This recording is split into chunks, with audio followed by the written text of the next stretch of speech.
What's happening, you guys? It's me, Kiki Solano, welcoming you to BYUSN right now. Cougar Nation, it is time to welcome a new Coug to BYU football. We've also got a big first for one of our players, redemption for one of our teams in an important matchup in our final home game. Let's go. There's a lot coming from football today, but let's start with the unfortunate news. Freshman defensive lineman Logan Fauno tweeted out saying that he injured his ACL and he will be undergoing surgery. With a torn ACL, it would seem that the soonest he could come back would be late in the season. We'll see though. But either way, we're wishing Logan a speedy recovery. After some sad news, I want to fit in some good news for our defense. BYU football has signed Gabe Jeudy-Lally, the cornerback transfer from Vanderbilt. Now listen, this is a player all of Cougar Nation should be so hyped about. I've put together his resume to show you why. Meet Gabe, the 6'2", 185-pound cornerback. Prior to playing at Vanderbilt, he played high school ball in Charlotte, North Carolina, where at one point he was even coached by our very own Derwin Gray. With his redshirt year and COVID year, Jeudy-Lally has 3 years of eligibility left and is planning to play for at least 2 of those years. He graduated Vanderbilt in 3 years with a degree in human and organizational development, and he was on the SEC honor roll for the past 2 years.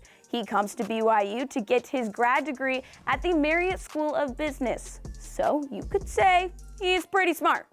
But it appears that transfers over to football as well. Something tells me this guy has a high football IQ. In 2021, he tied for second fewest receptions allowed among SEC cornerbacks with 14.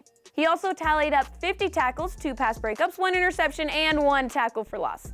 What are some of his other skills, you might ask? This guy seems fearless. Getting to be able to play in the SEC, just a lot. The crowds have been around, top 10 teams and such, none of that stuff scares me. So I'd be able to bring that to the table and just tell everybody, we're here to play a football game. And, at the end of the day, the best team's going to win. And it doesn't matter who it is. Like I said, fearless. But if you're still looking to be convinced after all of that, look no further than his film.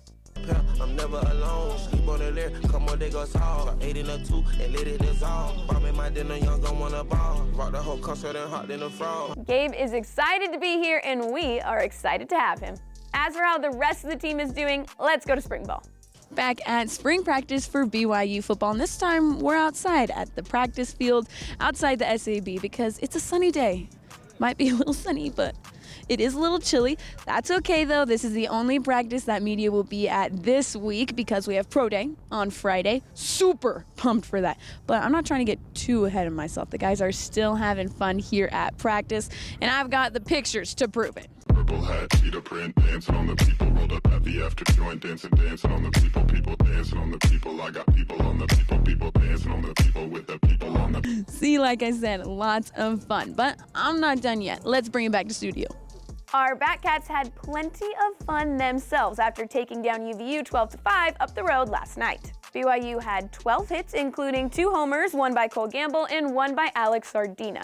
That was Alex's first home run of his collegiate career, by the way. Frame it? Yeah. First college home run.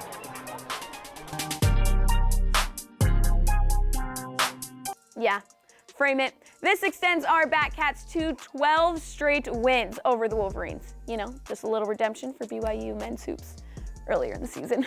Speaking of BYU men's hoops, the guys are hosting Washington State in the NIT quarterfinals tonight. It'll be the Cougars versus the Cougars. We're hoping for the same type of outcome BYU football had against Wazoo in the fall.